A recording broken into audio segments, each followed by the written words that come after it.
For us, it's a real pleasure and a privilege to be hosting scholars, leading academics from all over the world to come to Harvard and have a conversation about what's working and what's not working in this space, and how do we make progress. Because we want to see a more democratic, a more sustainable, a more equitable, inclusive, and prosperous Latin American region and Caribbean region as well. CAPONE stands for America Latina Crime and Policy Network. It's a network of LACEA, which is the Latin American and the Caribbean Economics Association. So what we do in the network is that we organize at least one conference per year, and we organize this academic event to give feedback and learn about the new developments in the economics of crime. We're covering topics related to mafia, to drugs, to the involvement of the youth in crime, the criminal justice, and other topics that are very relevant for the region. Ultimately, what we want is to be able to also shape policy based on good evidence and empirical and rigorous empirical evidence, so that governments are going to be hopefully more capable of making decisions that will ultimately reduce crime.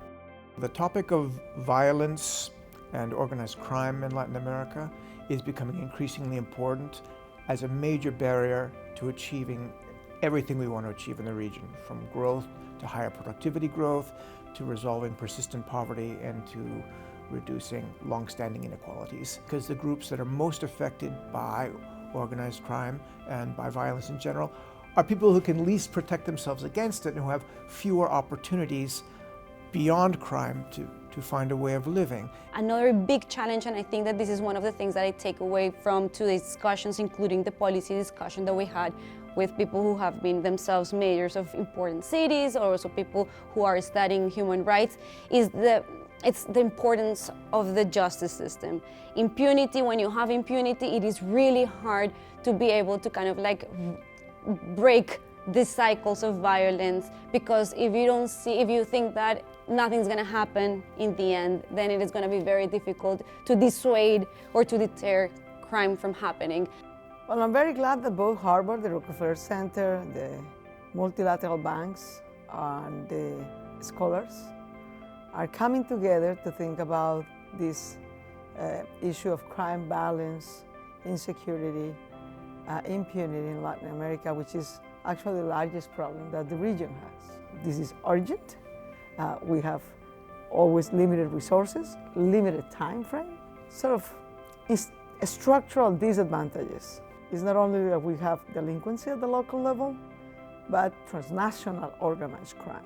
I think when we start to discuss this problem at Harvard, it helps a lot to get more international attention, and even attention from our countries, to say a university as important as Harvard is bringing this discussion to its core and really trying to think and to bring academic evidence and scientific research to understand what we can do better. And I hope this helps to influence how much this topic gets attention from our politicians and from the Latin American society.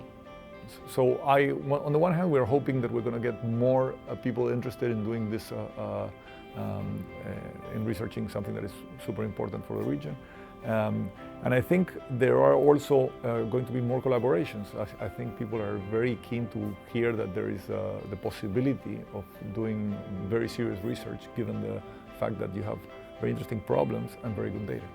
If you can collaboration with the academics, you have take results of the policy, you can see if a wrong policy or you can continue or profundize the policy.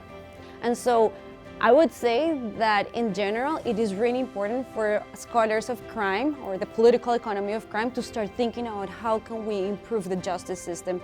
And as we all know, actually in Latin America, access to justice is very unequal. So we want to be really careful about how we talk about this topic and make sure that we're not unintentionally perpetuating stereotypes about Latin America being only a place of violence and a place that is unsafe, because that's not how many of us that were born and raised in the region actually experienced it. But at the same time, we understand that it's a society that is living in constant fear and anxiety and that wants to see some real progress on this. So how to think about this and how to talk about this topic in a way that is ethical, that dignifies the victims and the individuals affected by this. This is why this is an important conversation for us.